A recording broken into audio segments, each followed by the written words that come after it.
All right. I'm Matt Lewis. He's Charlie Sykes. We are Sykes and Lewis, and I'm psyched this Thanksgiving week to talk to you, Charlie. How you doing, man? Boy, wow, the zone is flooded. It is, yeah. We have a short week, but we have a long show, so we can cover all of this. Where do you want to start with? I'm Well, My mind is blown by the split screen of the mm, complete pratfall of the Department of Justice going after Donald Trump's signature retribution cases, right? Jim Comey dismissed, Letitia James dismissed with without prejudice, but bad day. And what does Trump do besides probably throwing more ketchup on the gilded walls of the Oval Office? He goes after Mark Kelly. You want to start with the Mark Kelly story? I mean, let's damn. do it. Right. Yeah. So I think most people by now probably know about this story. The Pentagon announced on Monday investigating Democratic Senator Mark Kelly of Arizona over possible breaches of military law after the former Navy pilot and astronaut joined a handful of other lawmakers in a video that called for troops to defy illegal, being the operative word, Illegal order. illegal orders. So, I mean, the obvious observation here is it's sort of like the "he who smelt it dealt it" rule. Like, if you are concerned that he's going to stop you from following illegal orders, it suggests you, in fact, are ordering things that are illegal, right? But Well, okay. why would you be upset if they're not illegal order if they're not legal orders? Well, first of all, it was an extraordinary scene last week. Since we talked last, I was at the Dick Cheney funeral. You step out of the Dick Cheney funeral, which is a solemn event. Everybody's looking at their phone, and what are they seeing? The president calling for the death penalty against Democrats who had posted a video reminding soldiers what the law is, which is that you do not obey unlawful orders. Remember the Nuremberg defense? I was just following orders. Basically saying no, that's not going to be sufficient. So that's number one. Trump is so obsessed with this that they are going after a sitting United States senator, a decorated veteran, an astronaut. I mean, you want to talk about the dumbest fight he could pick. The other point to be made is that there are constitutional issues here. You know, there are limits on what the founding fathers wanted to allow the executive to do to sitting members of Congress. But anyway, what a complete clusterfuck this whole thing is. And the blowback is going to be very, very interesting. Yeah, I mean, obviously there could be backlash. Maybe Mark Kelly now becomes the presidential nominee. I mean, even though there's a million news stories Well, it raises. between now and Yeah. 2028, you can create a martyr this way. Charlie, I'm struck by one of my favorite movies and one of the movies I've seen more than probably any other movie in the world, just because the dialogue is so good. It's A Few Good Men, which you may recall, like about a year ago, there was on the internet a debate because it seems like a lot of Trump supporters believe that Jack Nicholson was the hero of that movie instead of Tom Tom Cruise. But this debate, you mentioned Nuremberg, it's essentially goes, also what that movie is about. You know, if you were given an order, you follow that order or you pack your bags, as Tom Cruise says. And so, and do military officials, soldiers, service members have the right to decide which orders they're going to follow and which orders they're not going to follow? David French actually has a really good piece out today in the New York Times where because he was a JAG officer Yeah. in Iraq, goes through scenarios where, on one hand, it would be like stupid and debilitating for every service member to kind of Right. unilaterally decide what they're going to follow. But there are certain orders that would clearly be illegal that you should not and must not follow. And so I recommend and commend that piece to everybody. No, absolutely. Look, I mean, this is the fact that they would take a sitting United States senator, call him back to active duty, to court martial him for reminding people what the state of the law is. What could possibly go wrong here? Yes, what would be an illegal order? I don't know. If you're ordered to fire on unarmed civilian protesters, that would be an illegal order. If somebody says, "Hey, we see this truck going down the street, we want you to blow that up," this is where, again, the military are not simply automatons. I mean, they do swear an oath of allegiance. There is a complexity here. But what the Democrats did last week, and I'm glad they did it because now we're going to have a discussion about whether or not we want a government that can commit war crimes with impunity, and that's relevant because Donald Trump has repeatedly expressed his enthusiasm for war crimes and over extrajudicial murders, etc. So the fact that on one day you have a federal judge throwing out the Jim Comey, Letitia James indictments because they had so completely screwed up everything about it. I mean, where do you even begin on this? What does Yes. Trump do? That one's Tells Pete comical. Hegseth. Yeah. It is, but and then he sends Pete Hegseth out to go after a very popular senator from Arizona, who, by the way, I mean, did you see his response? I don't have it in front of me, but Yeah. Called them Mark, bullies and well, he said, look, this is what I've done in my life. I've served my country. I've had bombs blow up next to me. I've been shot at. I've done all these things. You think I'm going to be intimidated by, Captain Bone Spurs from the yeah. Oval Office? Well, the other thing that he's got this amazing resume in his own right, but of course he's married to Gabby Giffords, who was the victim of Yeah. violence. I think it turned out in her case not to be political, like not a rational political violence, but that does happen. And so when Donald Trump says that people should be executed and agrees that they should be hanged, that George Washington would hang them, what happened to the conversation like fairly recently, the Five Charlie Kirk minutes ago. conversation? Yeah. Yeah, about how Democrats were stoking violence. This is clearly Well, how many, dangerous rhetoric. well, how many Republicans have really pushed back against it? Some have, but I do think that it's that's a great point, by the way. Okay, so we were lectured about violent rhetoric after the assassination of Charlie Kirk. There were people who, if you were trying to get into this country and you had posted anything about that, you were denied entry. But now you have the president of the United States, talking about executing. And by the way, this is another one of the things.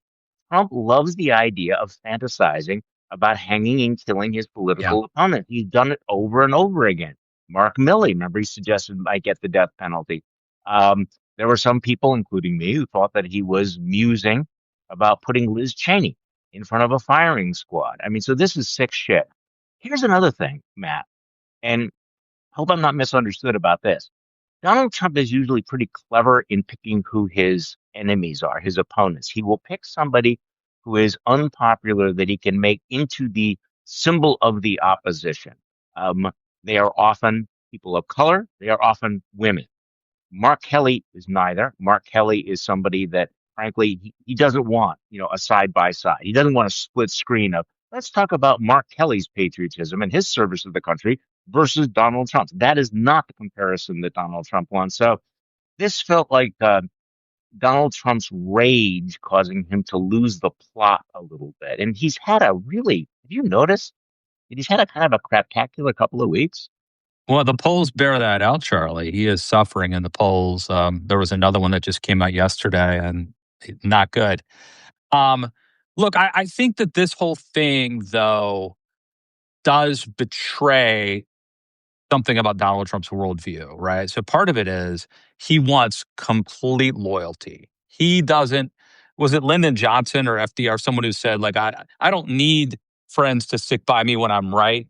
I need you to Yeah. stick by me when I'm wrong.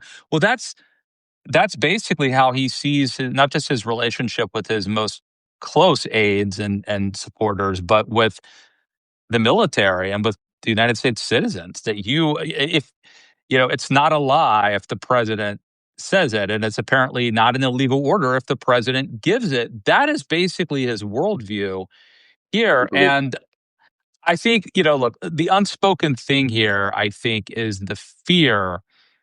Although there's a lot of, you've already mentioned some of the bad externalities that could come from Donald Trump giving illegal orders and having them be followed. But at the end of the day, I think the thing everyone's really afraid of is that Donald Trump would just like use the military to seize control of the government, to postpone an election or whatever. and that that's really unspoken here. But that is a fear, and it's a fear that Donald Trump doesn't do anything to dispel. If anything, he is egging that fear on. And maybe it's like the Epstein thing, right, where he just simply looks guilty. Um, but it erodes, I think, a lot of trust that we have in democracy, and it makes people maybe a little paranoid. But like, is it? It's not crazy to be It is paranoid about a not. guy who actually tried to overthrow an election. Right, right.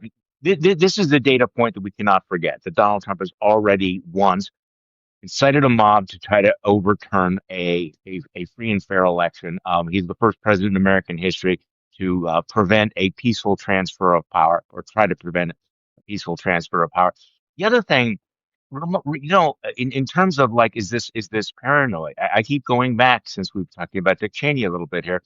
That letter that Dick Cheney got every single living former Secretary of Defense to sign right before January 6th, signing a letter saying that the military had no role to play in American elections. Now, so this is not just internet chatter. This is not just you and me talking about this. Every single living Secretary of Defense thought it was necessary to sign that letter saying that, yeah, there's no role for the military. What made them think that was necessary? What was going on? And that was Trump 1.0, which is nothing compared to Trump 2.0. Hmm. Well, speaking of Trump 2.0, speaking of Donald Trump's bad, craptacular several weeks, I think that there's something going on here. And that is, everyone kind of knows in the first term, Donald Trump had these competent people, but they were the deep state. They were slow walking or killing his bad ideas Yeah. or dangerous ideas.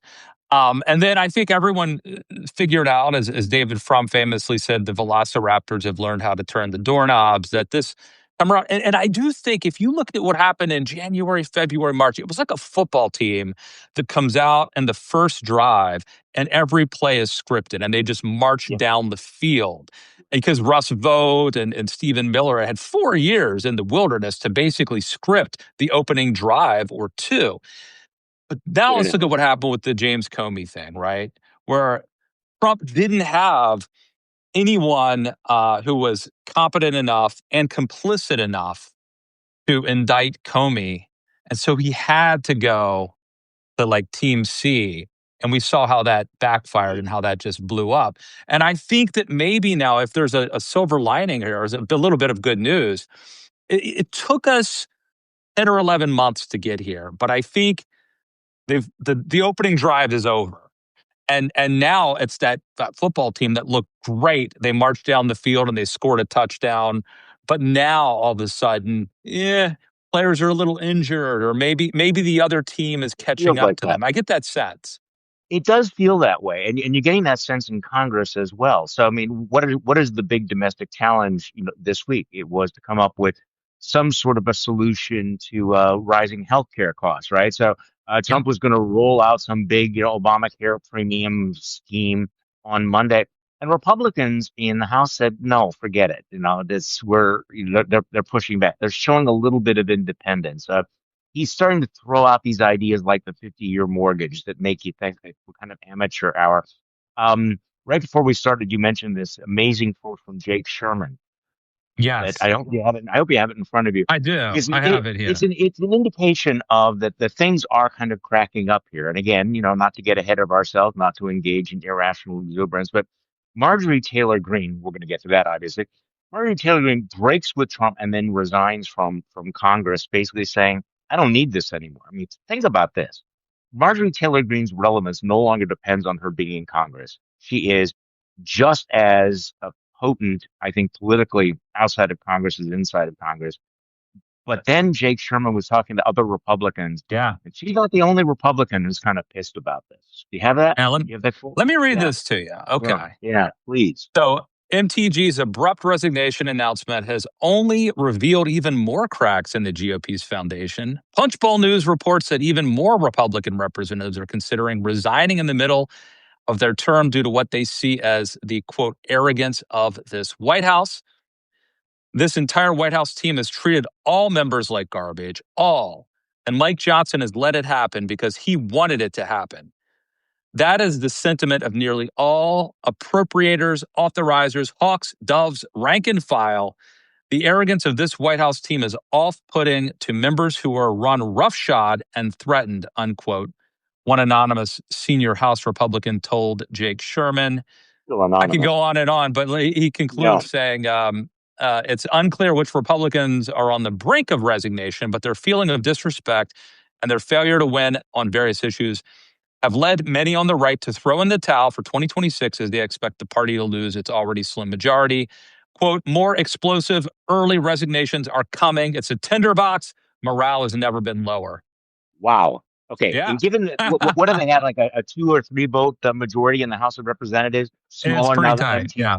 Yeah. So this is not a happy team right now. And it's interesting that this is all coming out afterward because one of the questions that guys like you and I are always asking is, when does Donald Trump, if ever, become a lame duck?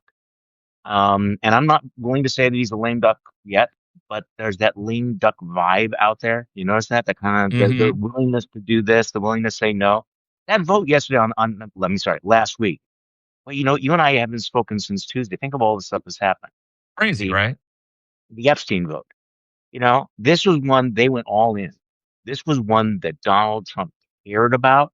This was a test of loyalty. This was the kind of vote that he never ever loses in the past, and he lost, and he was forced to have this humiliating climb down and this overwhelming vote in the House. And even then, you got the sense that they lost control. Mike Johnson saying, "Well, I'm hoping that the Senate will fix this. The Senate is going to amend it." What does the Senate go? Screw that. We are getting out of the way of this boulder. We don't want anything to do with it. And so, where are we on the Epstein? The Epstein Hmm. story is not going away either. But it showed some real cracks. I want to push back slightly, or at least question something you said, though. You said that MTG leaving Congress will be just as relevant. And I Mhm. think that would be true if she's running for president, which I assume she would be, but she has pretty vehemently denied that. And so then what's left is it maybe be like a talking head pundit. And I don't think that look at Matt Gaetz. Now he's a special circumstance, but I'm not sure that she is. Madison Cawthorn, when's the last time you heard anything out of that guy? I guess he's running again, Well, maybe, but yeah, and thank God about that. That we don't have to talk about that. Okay, well, we will see. My sense though is that I'm sorry having a flashback to something from John Boehner's book. Remember John Boehner, the former oh Republican yeah, speaker? can't He forget. described what he described a turning point in American politics that was very interesting. Remember when Michelle Bachmann was the nuttiest Republican in the House, and Hmm. she wanted a plum assignment, some key assignment, and he's the speaker, and he's not going to give her this assignment because she's a nutbag. And so she comes into his office and says, "I want this appointment. If I don't, I'm going to all the hosts on Fox and saying that you are blocking me, that you are a rhino." And it was at that moment, and I'm paraphrasing now, maybe I'm even misremembering it. He realizes how the power had shifted to the entertainment wing of the Republican Party as opposed to the governing wing of the Republican Party. And Marjorie Taylor Greene has never been part of the governing wing of that party. She's always been part of the, cliques and outrage and performance and entertainment and everything. She still has that intact. Being a member of Congress gives her what? She's tied down. She would have to fight a primary fight. She'd have to spend money. She'd have to spend time in her district. Now she's thinking, screw that. I don't have to do any of that stuff. So I think we need to track what are the incentive structures that somebody says, yeah, I don't really need to actually be in government to be relevant in Hmm. politics anymore. Because you're right. True, Yeah, but we'll see. I could be Steve wrong. King. I mean, we could get on the list of people. No, There's a time when yeah, like disgrace. cameras are running to get in front of Steve King. Sir, are you going to vote for this? Whatever, but to keep the government open, and no one cares anymore what Steve Well, King has to say. we'll see. The other thing about Marjorie Taylor Greene, and again, I am not a fan, as you and I talked about this last week, and I wrote about it. But she's doing something that Trump has really worked hard to avoid. Trump doesn't mind if moderates and squishes and rhinos like us, if we break with him. But he and JD Vance have been very careful not to be outflanked on the right. They don't want Hmm. to be outflanked by someone who's more populist, more pure, somebody who is selling, the pure grade of crystal meth on the street. And she is like, holding herself that I am independent. I am the truth teller. I am who you thought Donald Trump was. And as this plays out, that's not a terrible brand to have given Republican primary politics here. So we'll see what Yeah. happens. Let me ask you, I would ask you two quick questions about MTG that I'm legitimately interested in. One is, why do they keep quitting? Like people who start to challenge Donald Trump, Yeah. um, who's the guy, the senator from North Carolina, who stood up to him, Oh, in, Hillis, right? So stands up to him and then is like, "I'm leaving." And it seems like Green, I think, her argument was she could have run, she would have actually won her primary, which seems plausible to me, even if mhm. Trump even if Yeah. Trump tried to take her down. She wins just like Governor Kemp does in Georgia, right? But then she says, and then I spend the next 2 years defending Trump from impeachment, and I'm a battered wife or an abused wife. I'm like, well, why not just do what you want to do at that point? If you've already survived the onslaught of Trump, defend him if you think he's innocent, criticize him where you think he's guilty. You're a free agent. You are then free. You are liberated, and you're still in Congress. Why leave? Yeah. Why is it that I don't know. the people who have no conscience stay in office, and then as soon as they actually grow one and have some freedom and liberty, they abandon? I don't get that. Well, I mean, there was once a time when senators wanted to step up by running for president or being governor, right? Now we live in a world where senators really aspire to be podcast hosts. So things have changed, but we'll see. There's also just that point where you say, you know what, I don't want to be part of this shit show. I don't want to have to sit and wallow in the mess created by Mike Johnson. But you could be right. She could be miscalculating. I mean, this. I'm certainly not suggesting that she's a great strategic thinker here. I'm just saying that our she is such a creature of the new politics, the new way of. I mean, she doesn't have to worry about raising money. I don't think. She doesn't have to worry about getting TV time, at least in the short run. So we will Yeah. see. All right. So the other one I wanted to get your take on. What did you make of that very strange meeting in the Oval Office with Donald Trump and Zoran Mamdani? Yeah. I Yeah. don't know why I'm having trouble with that. Um, it was a love fest, and what struck me was how angry MAGA was about all of Yes. this because he was their secret weapon. We were going to run against this communist socialist, somebody who was going to tear down the law enforcement, who was going to impose Sharia law in New York City. There's Donald Trump saying, "I kind of like this guy. He's going to be a good mayor." What did you make of that? Yeah. Well, first of all, it's sort of like the ACA story where Donald Trump wanted to extend these Obamacare subsidies, with some strings attached, which I think is actually smart politics if it happened. Yes. But it does go against sort of conservative orthodoxy and a lot of stakeholders on the right, and so they've talked him out of it. And I think there's a side of Trump that like I think this was like a likable side of Trump. There was this thing where like someone says like, do you think they ask Mom Donnie, do you think Trump's a fascist? And Trump's like, it's okay. You can say it. You can say it. It's fine. Yeah. I won't be mad. There's a funny, likable side that kind of emerged a little bit there. But yeah, no, it does. It steps on Republicans, and I'd say what I found to be the most fun part of this whole thing is Elise Stefanik, who was, I guess, going to Yeah. run for So governor after governor. having been after having been deprived of her ambassadorship because she had to stay because things were suddenly looking tough for Republicans in Congress. Now she wants to be governor, and apparently she was staking a lot of this on scaremongering over Mamdani, and now He Trump was is the hottest. and Yeah. now Trump is saying like he seems like a good guy to me. That's fun. No, you could tell he just threw her straight under the bus. There was just no question about it. And I resist ever using the word likable in the same sentence with Donald Trump.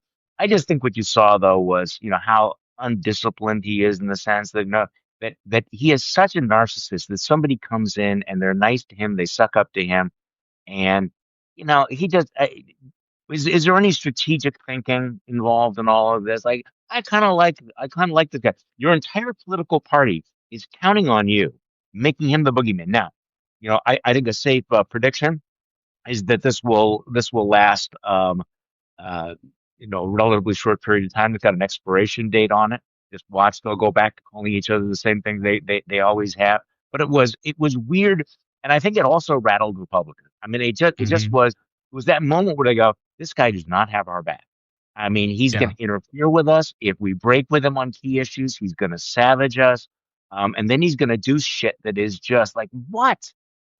I mean, I have been Yeah. predicting it, that they were going to spend $100 million demonizing him, and they may still do that, linking every single Democrat in the country to him. And what does Donald Trump go? Yeah, he's my buddy. He's completely okay. What the Yeah. hell? Well, it's so schizophrenic, and it's not just Mom Donnie. I mean, Trump could act that way Mhm. toward Zelensky. Like one minute he hates him, the next Right. minute he's great. Oh, he's awesome. Um, what I don't understand is I feel like Democrats, for example, when Trump does something like this, they can use this footage better. Like later, when Trump does predictably turn on Oh yeah. Mamdani, how come? Why is it that we don't really see this footage reemerging, like in not just campaign ads, but like influencers using it on Oh, I think TikTok and stuff? We that's do a little bit, but I don't think it's effectively weaponized. well, we'll see. I mean, it's we'll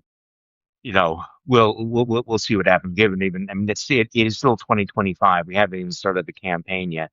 But isn't it interesting how dramatically the political environment and vibes have changed since that midterm election?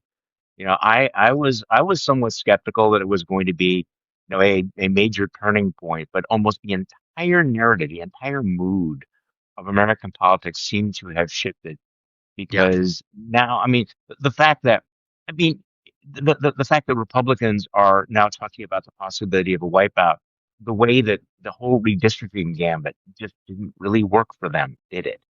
I mean, It's like a what? wash after all of that effort, Well, all of that yeah, hand wringing at and best, yeah. it's. I mean, Sam Alito stepped in to, save their bacon on Texas, but if they ultimately lose that case, the California redistricting still goes into place. And so imagine, you've taken out the gun, you've brandished it, you're the big guy, and it turns out that you have blanks, but you've got the other guy who's brought out a bazooka. So this was And not the imagine how this it was not the way people thought it was going to play out.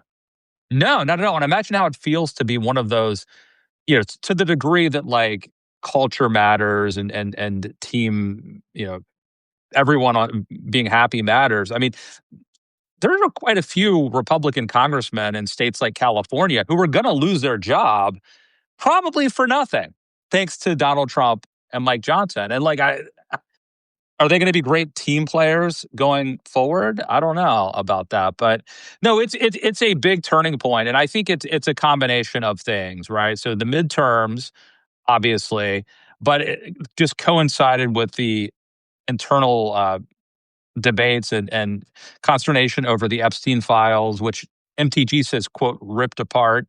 The Oh, Republican coalition. And then I just think the polling now is just consistently brutal when you talk about Epstein, when you talk about the economy, when you talk about how long has it taken us to get to this? About a half hour in, I'm going to say the word affordability. Because that's yeah, really, and I think that the polling, when you look at that, we're seeing the multiple data points. If it was just the midterms, that's one thing, but there's right. a lot of things that are buttressing the notion that Trump's in trouble. No, I totally agree on that. And I do try every once in a while to think about, okay, so what is their mentality? What do they think is going to work for them? And they made some calculations that are not implausible.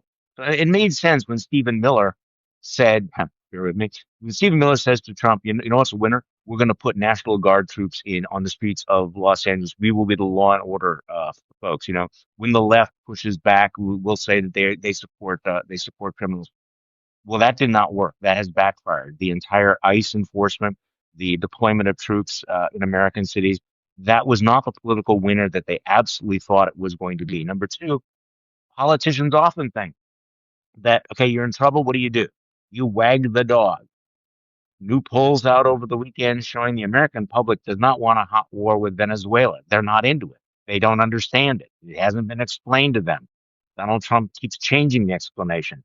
Vast majority of Americans, both parties, think that he should go to Congress and get approval. The other thing is the affordability issue. This is killing him. There's no question about it. The healthcare cost is like it is a ticking time bomb. Trump knows that he has to do something about it, but can't deliver on all of this. Mhm. Meanwhile, you have the Supreme Court hanging out there on this tariff case. I don't know what they're going to do with all of this. So it's And like, he's had to back off of some tariffs recently, like coffee, right? right. And people are saying, isn't that proof that tariffs actually do raise prices? Yes, it is proof. It is. Yes, Yeah, it's very yes, clear. it is. It is.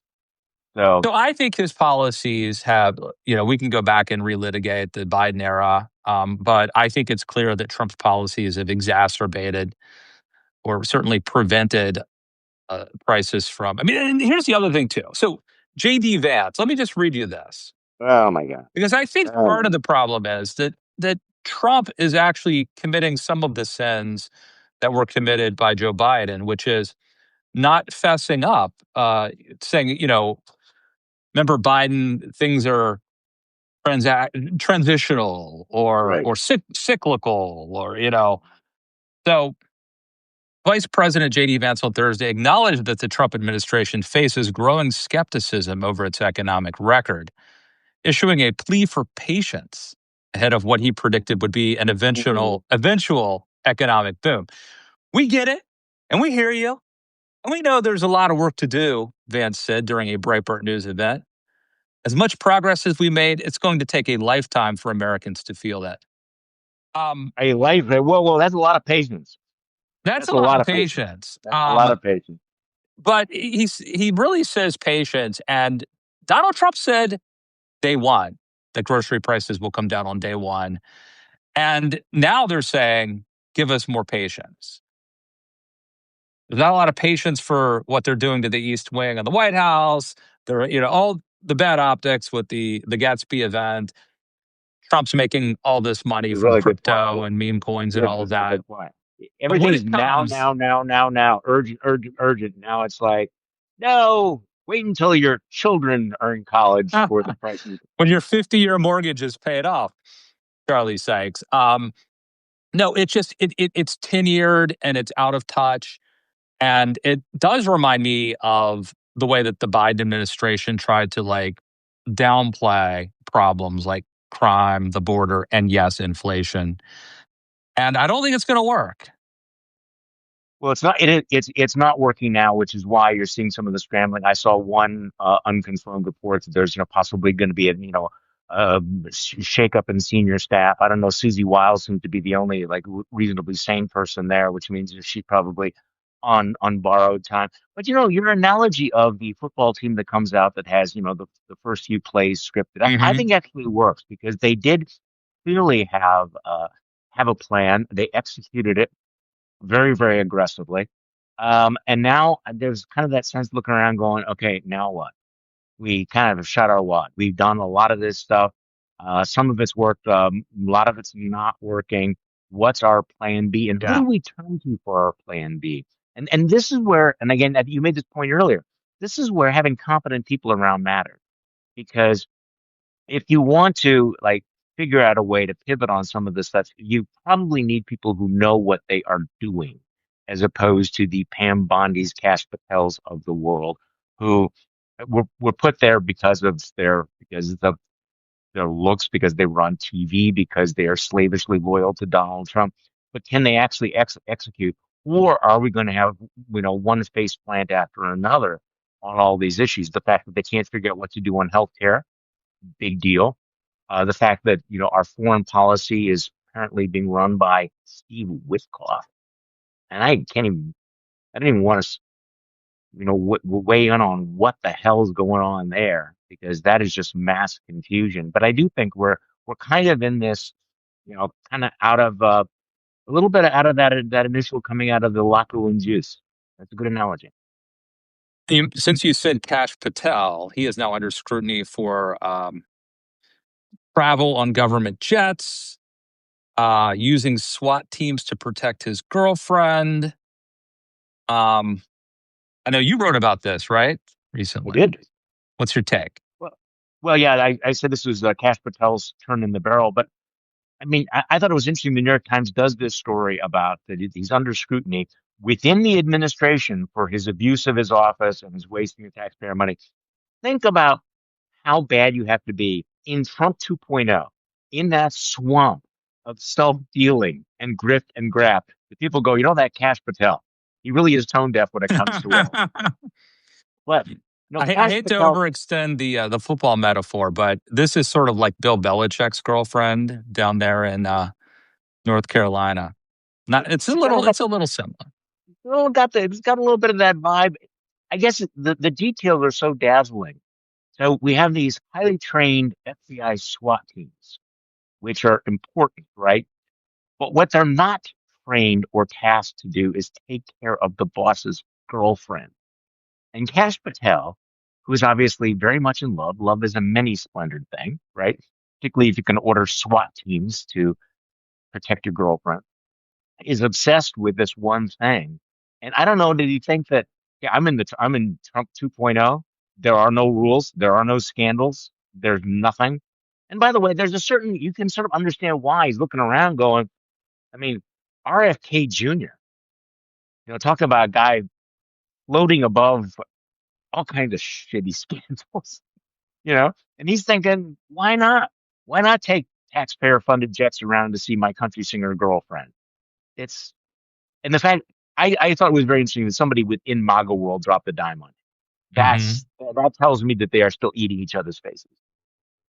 Yeah. Again, look. I mean, is this the populist, working man, white working man's political party? I mean, like, it just has to fly. The internal contradictions here among this coalition, this MAGA coalition, America First coalition, like, how's that going to play?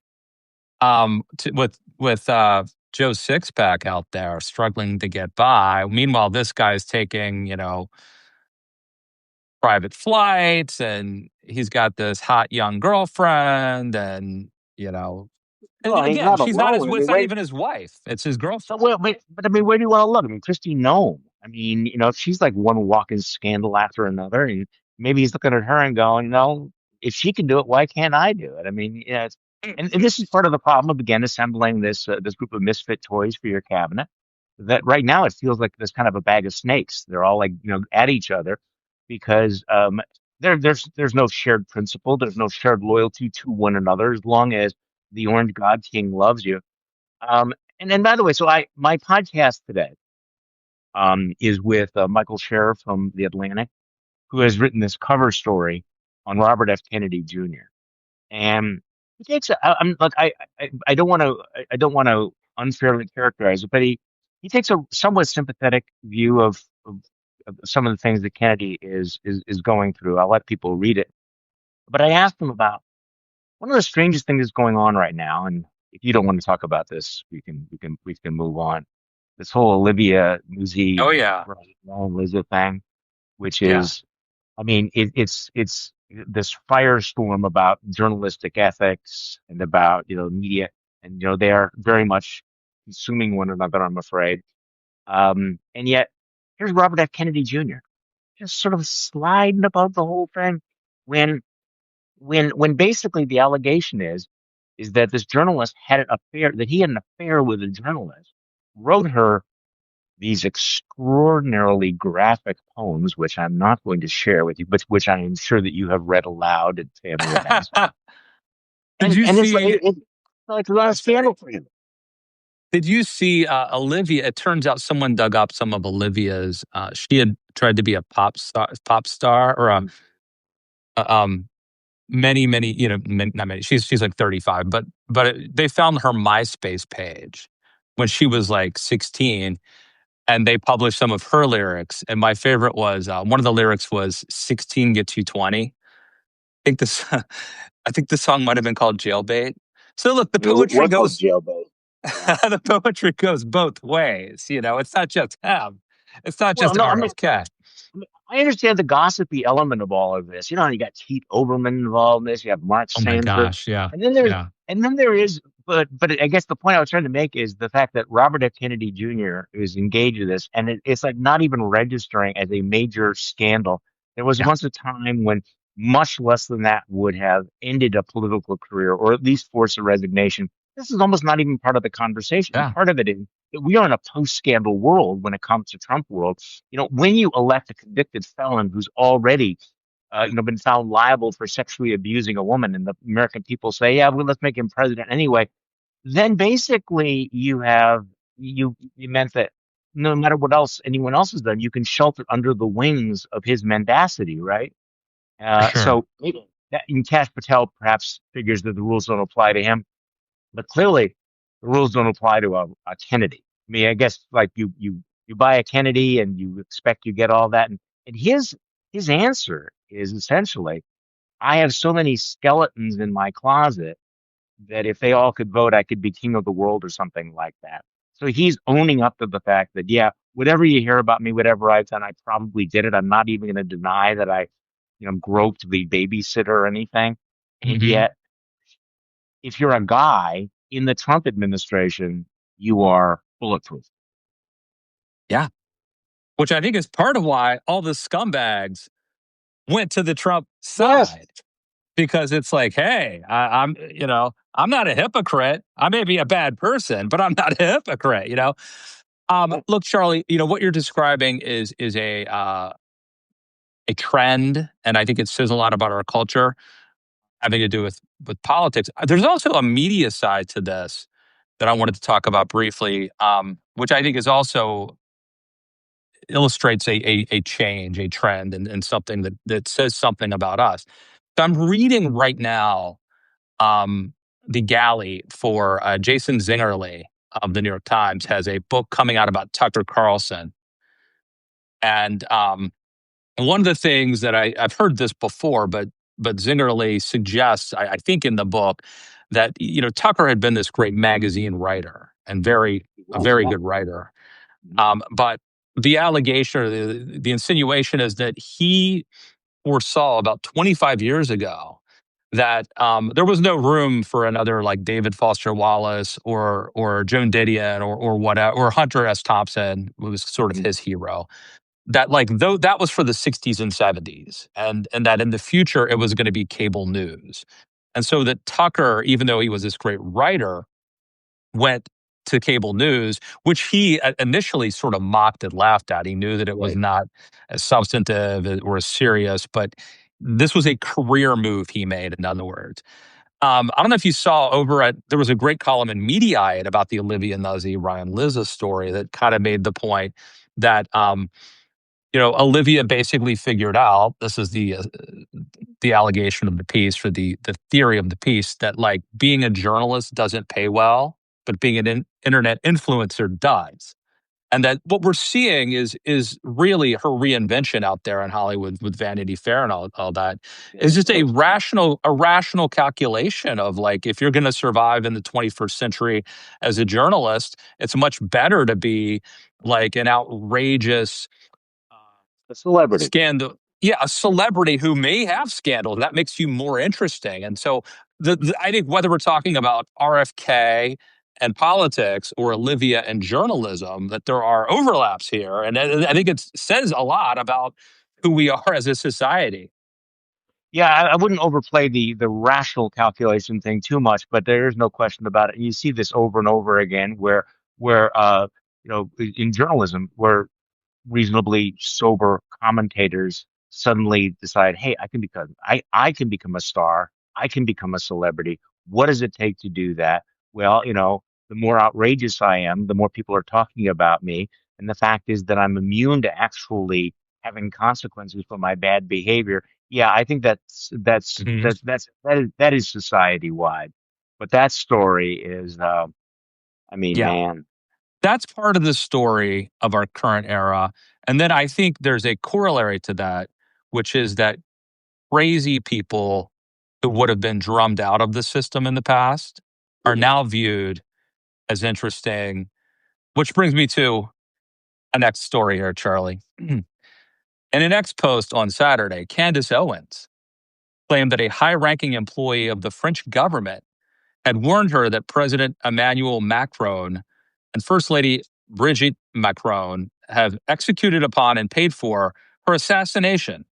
And the kill squad includes at least one Israeli. Yeah. Are you So concerned for her safety, Charlie Sykes? I'm concerned for her sanity, but I've been concerned for some time. And then the fact that we even talking about it, the fact that we actually have to have conversations about Candace Owens and More the people this watch her than probably the NBC Nightly News and the Tonight Show combined, right? well, there's some responsibility that goes to the people who have platformed her. What was Ben Shapiro thinking when he hired her? And Yeah. he's obviously had some significant regrets. But it is interesting the number of people, and I use the phrase, people whose brains were broken. And I don't mean that I can be snarky, but I don't mean that in a snarky way. I mean their brains are broken. But again, maybe it's just the how you stay relevant. But I mean, she has become more and more insane. And in a rational world, everybody would basically take people like her, push them off to the side, get them the help that they need, to recover, not actually treat them as if they are serious political commentators. But the fact that we have conversations on a daily basis about what is Laura Loomer saying about Marjorie Taylor Greene? What is Nick Fuentes saying about Donald Trump and Candace Owens? Why are we talking about these people? This is like We an because encapsulation of the they are insanity of the. relevant. They are relevant. They influence. I mean, Laura Loomer has gotten several high ranking people I know. fired from like the Pentagon. So they are. We talk about that, but I will say, in our defense, Charlie Sykes, we went 45 minutes without mentioning Candace Well, no, I Owens. wasn't.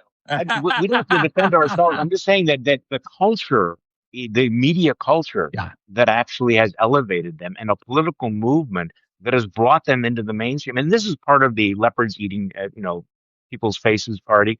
You bring in all of these incredibly dishonest grafters, grifters, nut jobs. You bring them in from the edges of the fever swamp. You mainstream them. You platform them, and then you wonder, wow, why is our movement going crazy? Why are we having debates over whether it's okay to be a Nazi or not? Is completely predictable, but it is the consequence of not having any guardrails, any sort of referees, anyone saying, yeah, we don't need Candace Owens telling us about what the French president is doing ever. Mm. But we Well, don't and get to look, see I do it. mean, a fish rots from the head down, and this is like Right. an obvious point that this probably doesn't need to be said, but when Donald Trump's whole philosophy is that if you're with it, if you are with him, if you like him and say nice things about him, then nothing matters. And it's about like, you know, um, fan service, really. It's if you're with him, you're good. If you're not, you're the devil. And so that excuses an awful lot of Well, it does. And also you add to that, no enemies on the right. So remember when all those young Republicans were caught with those really offensive text messages, who leapt to their defense? JD Vance, the Vice President of the United States. Now he didn't have to Mhm. say anything about this, but these guys, going back to my MTG point, do not want to be outflanked on the right. So they will never shut them down. This was obvious back in 2016 when Trump and others were giving wink wink to some of the neo-Nazi newspapers and stuff that were out there, Yep. refusing to distance themselves from people like David Duke. This was like, yeah, well, they're going to be part of the team. And of course, that bat signal went out to all the crazies. You're going to be welcome, or you don't have to worry about them ever breaking with you or excommunicating you. I mean, think about what Donald Trump has done. Stand back and stand by, right? Exactly.